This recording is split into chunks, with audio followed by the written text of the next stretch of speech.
Hello everyone, welcome to my channel one step to success. तो कैसे हैं आप सभी? फ्रेंड, जैसा कि आप सभी जानते हैं कि हम यहाँ पे आपकी बीपीएससी की तैयारी करा रहे हैं।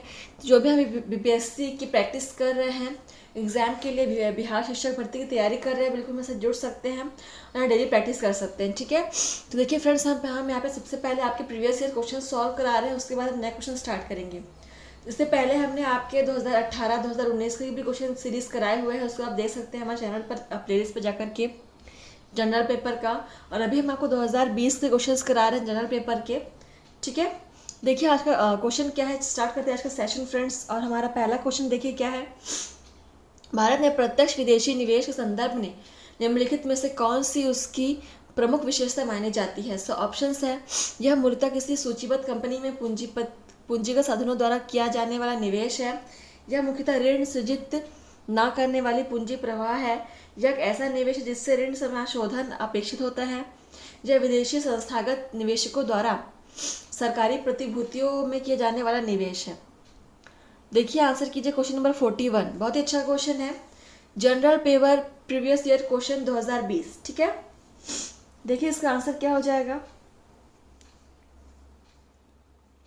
ऑफ कोर्स इसका आंसर हो जाएगा ऑप्शन बी, वह मुख्य ऋण सृजित ना करने वाला पूंजी प्रवाह। ठीक है, ऑप्शन बी इज करेक्ट। चलिए अगला देखते हैं, क्वेश्चन नंबर हमारा 42 है। जो कथन वाला कूट वाला क्वेश्चन है फ्रेंड्स, देखिए क्या क्वेश्चन और आपका ऑप्शंस क्या दिए हुए हैं। वर्तमान में भारत के अंतर्राष्ट्रीय व्यापार के संदर्भ में निम्नलिखित में से कौन से कथन सही है?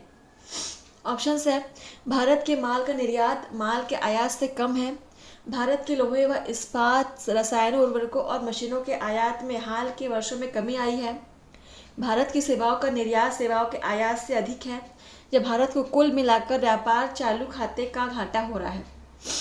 तो फ्रेंड्स देखिए 2020 का क्वेश्चन पेपर है, 2020 के आसपास यानी कि 18, 19, 20 के आसपास का ही ये लिया गया है ये क्वेश्चन। ठीक है, तो आप इसको पढ़िए और आंसर बताइए क्या हो जाएगा। देखिए यहाँ पे कोड भी दिया हुआ है, देखा। चलिए ऑप्शन देख लीजिए, फिर हम कोड की तरफ बढ़ेंगे, क्या है कोड इसका सही। देखिए फ्रेंड्स, क्लास को सब्सक्राइब करना मत भूलिएगा। ठीक है, इससे डेली आपको क्लास के नोटिफिकेशन मिलते रहेंगे। देखिए यहाँ पे क्या हो जाएगा इसका आंसर, क्वेश्चन नंबर 42। ठीक है, तो हमारा क्या हो जाएगा, देखिए यहाँ पे 1 सही होगा, ठीक है, 3 सही हो जाएगा और 4 सही होगा, 2 यहाँ पे गलत होगा। ठीक है, देखते हैं कौन सा ऑप्शन में दिया हुआ है। 1, 3, 4 बिल्कुल हमारा यहाँ पे ऑप्शन डी में दिया हुआ है। ठीक है, चलिए देखिए अगला क्वेश्चन नंबर क्या है, 43। कभी कभी समाचार में पाया जाने वाला पद वेस्ट टेक्सॉन इंटरमीडिएट, टेक्सॉस इंटरमीडिएट जो एक पद है जो समाचार पत्रों में अक्सर आता था उस टाइम पे, 2020 के टाइम पे, तो इनमें से कौन सा एक पदार्थ की श्रेणी से वो संबंधित है? ऑप्शन है, कच्चे तेल की, बहुमूल्य धातु की, दुर्लभ मृदा तत्वों की, या यूरेनियम की। चलिए आंसर कीजिए।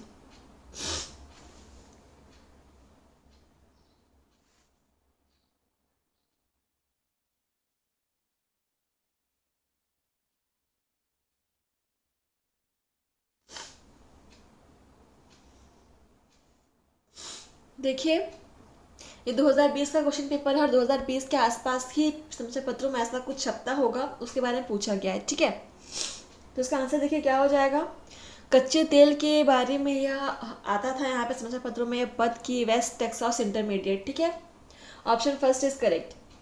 अगला देखते हैं क्वेश्चन नंबर 44। ये कोट वाला क्वेश्चन देखिए, भारतीय अर्थव्यवस्था के संदर्भ निम्नलिखित में से कौन से गैर वित्तीय ऋण से में सम्मिलित हैं? ऑप्शन है, परिवारों का बकाया गृह ऋण, क्रेडिट कार्डों का बकाया राशि, राजकोष बिल, ट्रेजरी बिल जिसे हम कहते हैं। चलिए ऑप्शंस देख लीजिए, यहाँ पे ऑप्शंस भी दिया हुआ है, आप देखिए और आंसर कीजिए।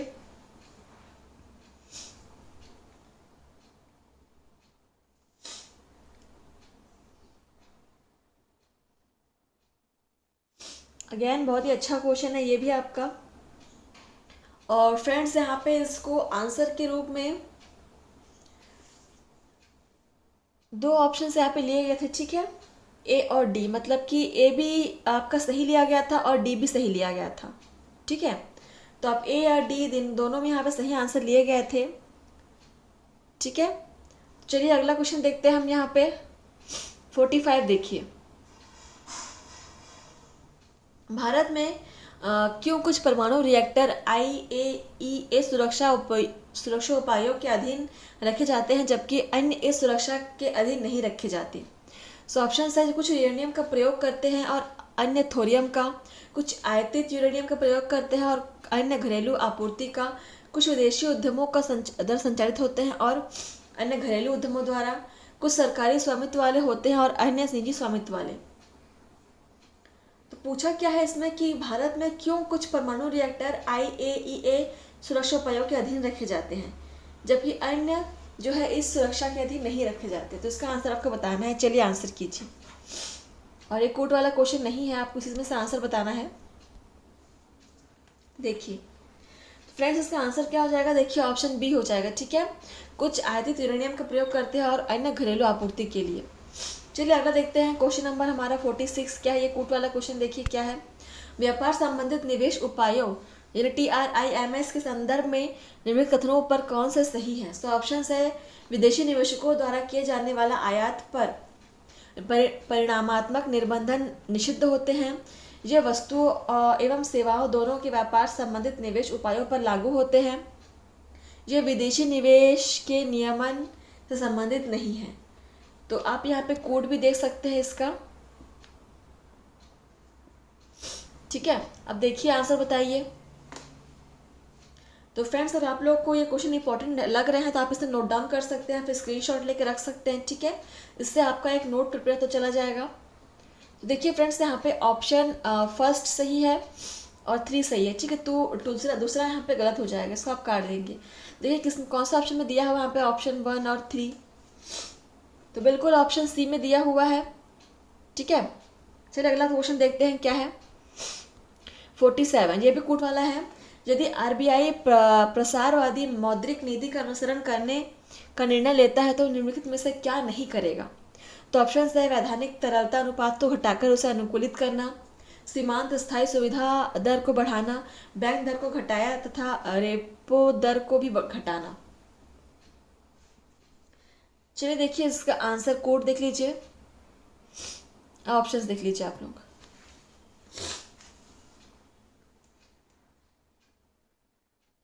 तो बिल्कुल यहाँ पे केवल ऑप्शन दूसरा सही होगा। ठीक है, सीमांत स्थायी सुरक्षा दर को बढ़ाना, तो ये वो नहीं करेगा। ठीक है, तो ऑप्शन देखिए कहाँ पे दिया हुआ है, केवल 2 बी में दिया हुआ है।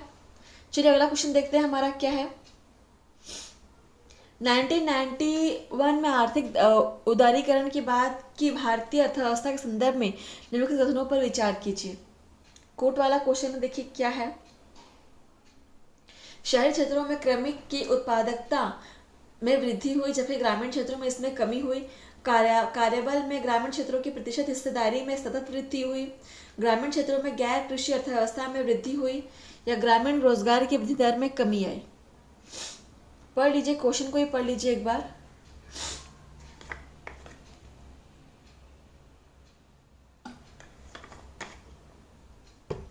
देन आप आंसर निकालने के लिए आप कोड भी देख सकते हैं। देखिए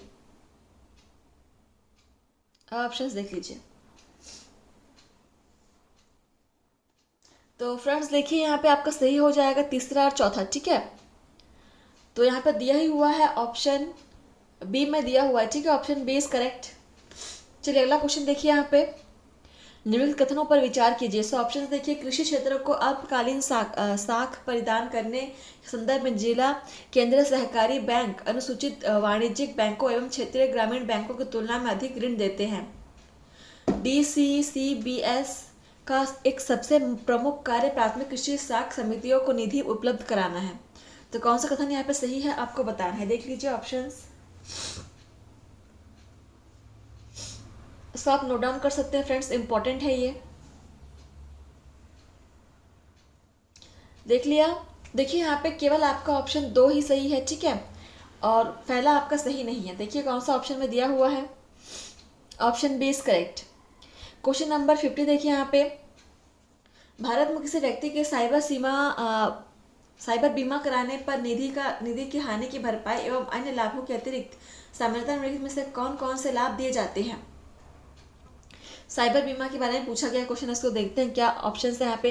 यदि कोई मैलवेयर कंप्यूटर तक उसकी पहुंच बाधित कर देता है तो कंप्यूटर प्रणाली को पुनः प्रचालित करने में लगने वाली लागत, यदि यह प्रमाणित हो जाता है कि किसी शरारती तत्व द्वारा जानबूझकर कंप्यूटर को नुकसान पहुंचाया गया है तो नए कंप्यूटर की लागत, यदि साइबर बलात् ग्रहण होता है तो इस हानि को न्यूनतम करने के लिए विशेषज्ञ परामर्शदाता की सेवा लेने पर लगने वाली लागत, या यदि कोई तीसरा पक्ष मुकदमा दायर करता है तो न्यायालय में बचाव करने में लगने वाली लागत। देखिए ऑप्शंस भी यहाँ पे दिए हुए हैं, ठीक है, कोड दिया हुआ है यहाँ पे। देखिए अब आप लोग ऑप्शंस पढ़िए। साइबर बीमा के संबंध में दिया गया है क्वेश्चन कि साइबर बीमा कराने पर आपको कौन कौन से लाभ दिए जाते हैं, ठीक है।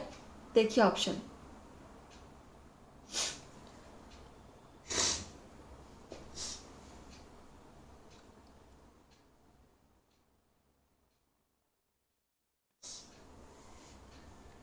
तो देखते हैं इसका आंसर क्या होगा फ्रेंड्स। यहाँ पे बिल्कुल देखिए इसका आंसर हो जाएगा 1, 3 और 4 हो जाएगा, ठीक है। देखिए 1, 3 और 4 सही आंसर हो जाएगा। ऑप्शन 2 यहाँ पे गलत होगा। देखिए यहाँ पे ऑप्शन नंबर बी में दिया हुआ है, ठीक है, ऑप्शन नंबर बी 1, 3, 4 दिया हुआ है। चलिए अगला क्वेश्चन देखते हैं 51। देखिए कार्बन नैनो ट्यूबों के संदर्भ में निम्नलिखित कथनों पर विचार कीजिए। सो ऑप्शन है यहाँ पे, इसको मानव शरीर में औषधियों और प्रतिजनों के वाहकों के रूप में प्रयोग किया जा सकता है।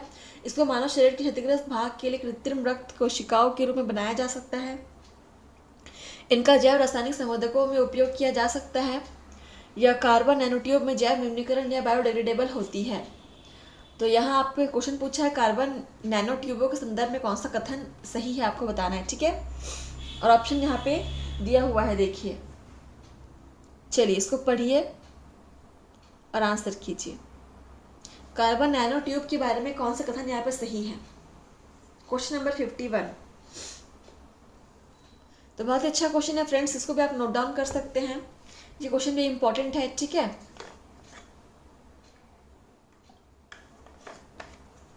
तो देखिए यहाँ पे ऑप्शन जो दिए हुए हैं चारों ही सही हैं आपके, ठीक है, चारों बिल्कुल सही है। कार्बन नैनो ट्यूब में आप ये सभी कर सकते हैं। तो देखिए कहाँ पे दिया हुआ है इसका आंसर, बिल्कुल ऑप्शन डी में दिया हुआ है 1, 2, 3, 4, ठीक है। क्वेश्चन में 52 देखिए यहाँ पे निम्नलिखित गतिविधियों पर विचार कीजिए। अगेन यहाँ पर कोट वाला क्वेश्चन देखिए। पहला ऑप्शन क्या है, खेत में फसल पर पीड़कनाशी छिड़कना, सक्रिय ज्वालामुखियों के मुखों का निरीक्षण करना, डीएनए विश्लेषण के लिए उत्क्षेपण करती हुई वेलों के श्वसन के नमूने एकत्र करना, ठीक है। ये कुछ ऑप्शंस दिए हुए हैं। इन तकनीकी के वर्तमान स्तर पर उपयुक्त गतिविधियों में से किसे ड्रोन के प्रयोग से सफलतापूर्वक किया जा सकता है। तो यहाँ पे 3 जो ऑप्शन है, इसको किसको हम ड्रोन की हेल्प से सफलतापूर्वक इसको कर सकते हैं, कौन से ऑप्शन पर ड्रोन सबसे हेल्पफुल है सबसे ज़्यादा, ठीक है। देखिए यहाँ पे आप लोग पढ़ लीजिए ऑप्शंस को। इन तीनों में से कौन सी प्रक्रिया है जो ड्रोन के माध्यम से सफलतापूर्वक किया जा सकता है। ड्रोन की हेल्प से हम कौन सी प्रक्रिया को बहुत ही इजीली कर सकते हैं। देखिए ऑप्शंस भी देख लीजिए।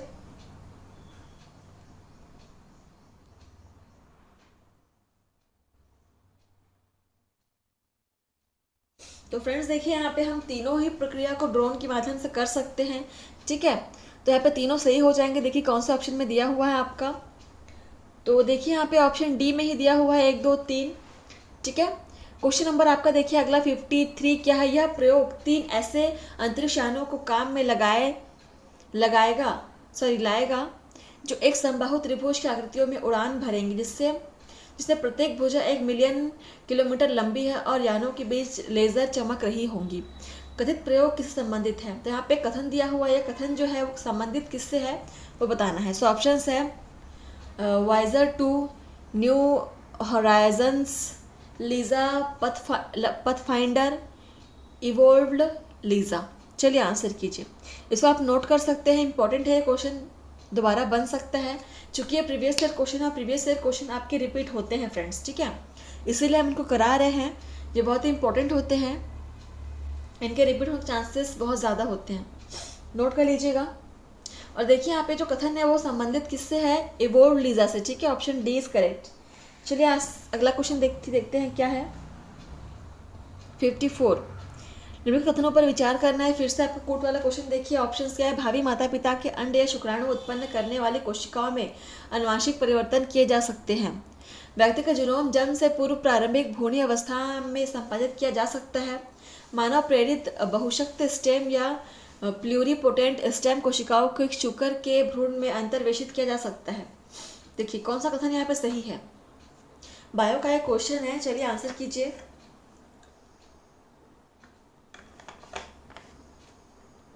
अच्छा क्वेश्चन है।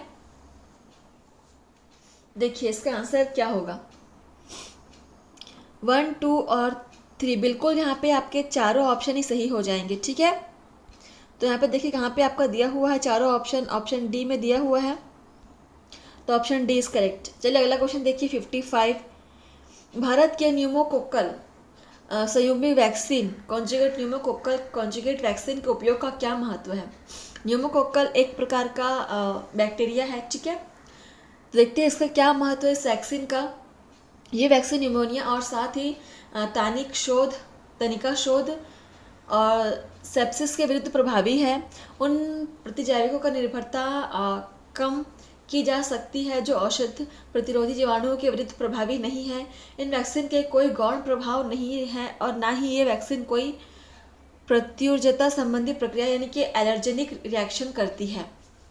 देखिए इसका ऑप्शंस को देख लीजिए आप लोग, फिर हम कोड दिखाएंगे आपको।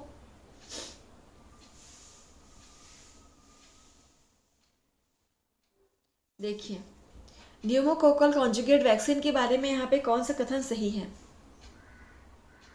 तो यहाँ पे देखिए ऑप्शन फर्स्ट आपका सही है और ट्रू भी सही है। ठीक है, तीसरा ऑप्शन यहाँ पे आपका गलत होगा। ठीक है, फर्स्ट और सेकंड सही का। देखते हैं कौन सा ऑप्शन में दिया हुआ है आपका। ऑप्शन बी में दिया हुआ है, देखिएगा। ठीक है, केवल 1 और 2। अगला क्वेश्चन में 56 देखिए, भारत में पब्लिक की इंफ्रास्ट्रक्चर पदबंध किसके प्रसंग में प्रयोग किया जाता है। सो ऑप्शन है डिजिटल सुरक्षा आधारभूत संरचना, खाद्य सुरक्षा आधारभूत संरचना, स्वास्थ्य देखभाल और शिक्षा आधारभूत संरचना, दूरसंचार और परिवहन आधारभूत संरचना। चलिए आंसर कीजिए। इसमें कूट नहीं है, आपको इसी में आंसर करना है। इसको आप नोट कर सकते हैं, इंपॉर्टेंट है, ये क्वेश्चन आ सकता है। देखिए यहाँ पे आंसर हो जाएगा आपका ऑप्शन है। ठीक है, डिजिटल सुरक्षा आधारभूत संरचना पब्लिक की इंफ्रास्ट्रक्चर इसके संबंध में प्रयुक्त होता है। ठीक है, चलिए अगला क्वेश्चन में 57 देखिए क्या है। निम्नलिखित कथनों में से कौन से पादप और प्राणी कोशिकाओं के बीच सामान्य अंतर के बारे में सही है। तो ये पेपर कूट वाला क्वेश्चन देखिए क्या है, मतलब कौन सा ऑप्शन जो है पादप और प्राणी के कोशिकाओं के बीच अंतर के बारे में सही है। सो ऑप्शंस है पादप कोशिकाओं में सेलुलोज कोशिका भित्तियां होती हैं जबकि प्राणी कोशिकाओं में वे नहीं होती। पादप कोशिकाओं में प्लाज्मा झिल्ली नहीं होती जबकि इनमें विपरीत प्राणी कोशिकाओं में होती है। परिपक्व पादप कोशिका में एक बृहद राजधानी होती है जबकि प्राणी कोशिका में अनेक छोटी राजधानियां होती हैं। देखो इसका आंसर, ये तो आप लोग सही बता दो कि बहुत ही ईजी क्वेश्चन है। देखो इसका आंसर क्या हो जाएगा। ये कूट है आपका।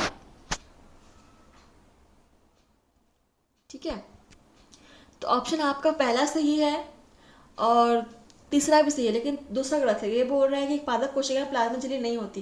प्लाज्मा झिल्ली हर कोशिका में होती है। ठीक है, पादप कोशिका हो या प्राणी कोशिका। तो यहाँ पे दूसरा गलत हो जाएगा, 1 और 3 आपके सही होंगे। देखिए कौन सा ऑप्शन में दिया हुआ है, ऑप्शन थर्ड आपका सही है, सी। ठीक है, क्वेश्चन नंबर देखिए 58 क्या है। कूट वाला क्वेश्चन देखिए, निम्नलिखित में से कौन से कारण या कारक बेंजीन प्रदूषण उत्पन्न करते हैं। बेंजीन प्रदूषण, ठीक है, ऑप्शन है स्वचालित वाहन द्वारा निष्कासित पदार्थ, तंबाकू का धुआं, लकड़ी का जलना, रोगन किए गया लकड़ी के फर्नीचर का उपयोग, पॉलीयूरेथेन से निर्मित उत्पादों का उपयोग। चलिए आंसर कीजिए। कूट आपको दिख रहा होगा यहाँ पे, कौन से पदार्थों से बेंजीन प्रदूषण होता है या कौन से पदार्थ बेंजीन प्रदूषण करते हैं। बेंजीन आप लोग समझते हैं ना। बेंजीन का सूत्र बताएंगे मुझे कमेंट में।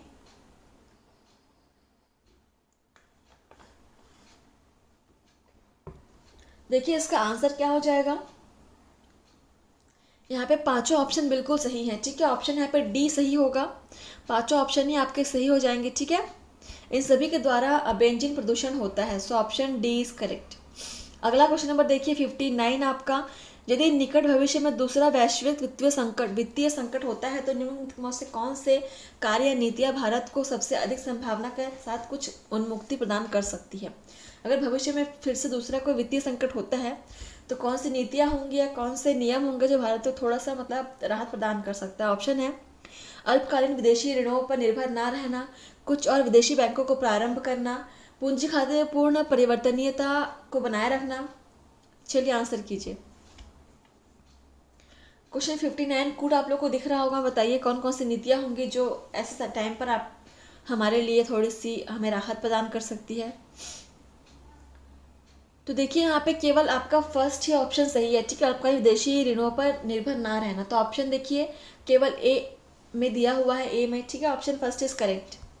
क्वेश्चन नंबर 60 देखिए, और ये आज का लास्ट क्वेश्चन देखिए क्या है। यदि आप अपने बैंक के मांग जमा खाते या डिमांड डिपॉजिट अकाउंट से 1 लाख की नगद राशि निकालते हैं तो अर्थव्यवस्था में तात्कालिक रूप से मुद्रा की समग्र पूर्ति इस पर इसका क्या प्रभाव पड़ेगा। सो ऑप्शन है मुद्रा की समग्र मूर्ति में 1 लाख की कमी आएगी, मुद्रा की समग्र पूर्ति में 1 लाख की वृद्धि होगी, मुद्रा की समग्र पूर्ति में 1 लाख से अधिक की वृद्धि होगी, या मुद्रा की समग्र पूर्ति अपरिवर्तित रहेगी। डिमांड डिपॉजिट अकाउंट की बात कर रहे हैं, उसमें से अगर आप 1 लाख रुपए नगद राशि निकालते हैं तो इसका हमारे तात्कालिक अर्थव्यवस्था पर, मुद्रा की समग्र पूर्ति पर इसका क्या प्रभाव पड़ेगा पूछ रहे हैं। फ्रेंड्स आप लोग मुझे कमेंट करके बताएंगे कि आपने कितने क्वेश्चन सॉल्व किए हैं, ठीक है। और सेशन आपको कैसा लगा ये भी आप कमेंट के माध्यम से बताते रहेगा। आपके जो फीडबैक्स हैं हमारे लिए बहुत ही इंपॉर्टेंट है। मैं हर क्लास में आपको बताती हूँ, आप लोग फीडबैक करते रहिए और क्लास अटेंड करते रहिए, ठीक है। और जितना हो सके क्लास को आप शेयर कीजिए। देखिए इसका आंसर हो जाएगा आपका ऑप्शन डी, मुद्रा की समग्र पूर्ति अपरिवर्तित रहेगी। ऑप्शन डी इज करेक्ट, ठीक है। चलिए फ्रेंड्स मिलते हैं आपसे नेक्स्ट सेशन में। आज के लिए बस इतना ही। आप लोग ऐसे ही लाइक शेयर कमेंट करते रहिएगा। धन्यवाद। पढ़ते रहिए और प्रैक्टिस करते रहिए।